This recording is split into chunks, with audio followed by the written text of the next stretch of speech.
than what a lot of people realize. And we have launched 6 SaaS offers for ourselves internally, and then we've launched many for clients. And it's just a different wheelhouse than digital products or coaching offers or consulting. It's just different. I don't know. Well, I do know why.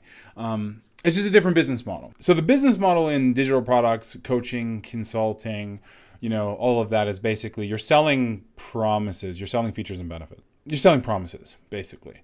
So by buying this course, going through this course, joining this coaching program, signing up for this mastermind, you are going to be able to transform your life into X, Y, and Z or whatever.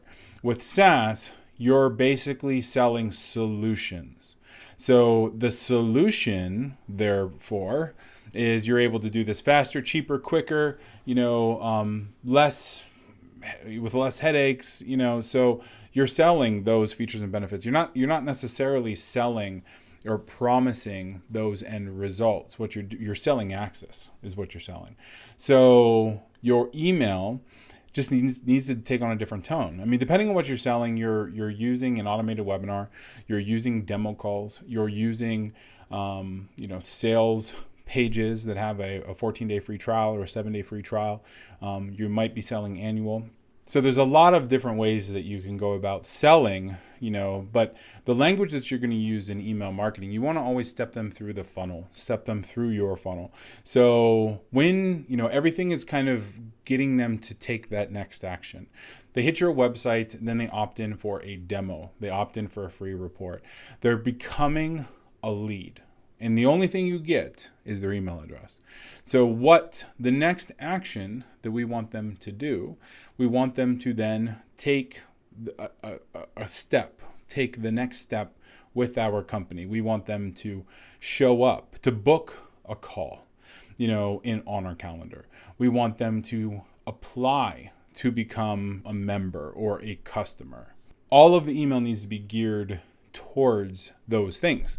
We want them to take the next step. Once they sign up for the demo call and actually attend the demo, then we want, the email messages to reflect actually becoming, a paid customer after the 14-day trial, after the 30-day trial, whatever, or if they are, they're in the software, they're in the platform, we want to send them videos and send them reminders and send them training and tutorials on how to get the most out of the software, on all of the onboarding things that they need to be aware of in order to, make best use of the software.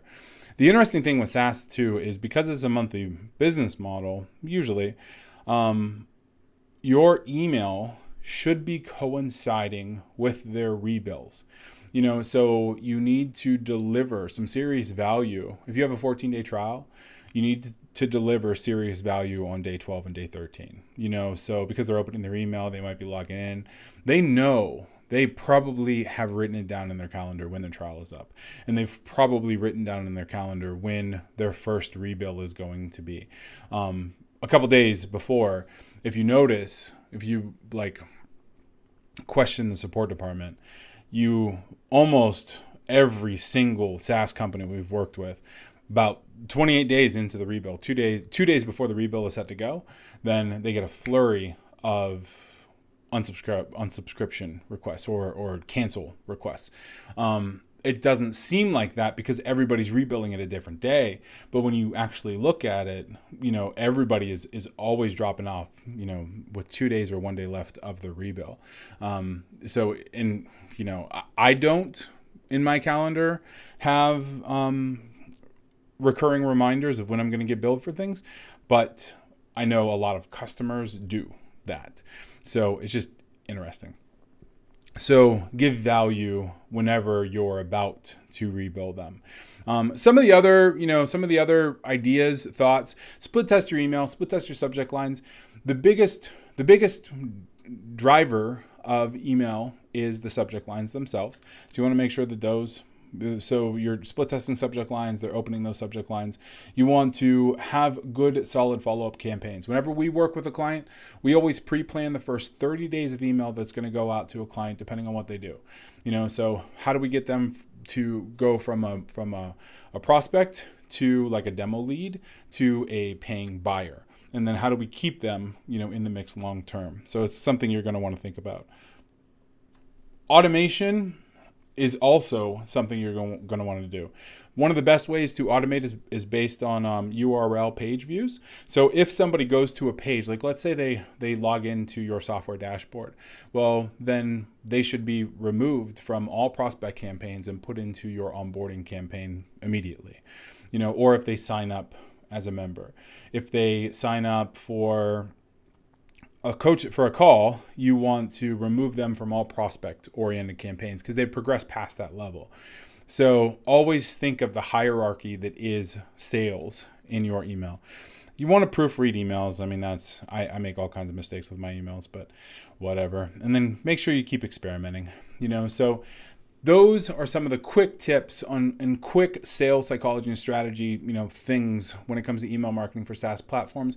If you have any questions at all, go to doneforyou.com/start. Sign up, fill out that little form, schedule a call with me, and I'd be happy to go through and put together an action plan on your, for your business. And I'll talk to you soon. All right. Thanks. Bye.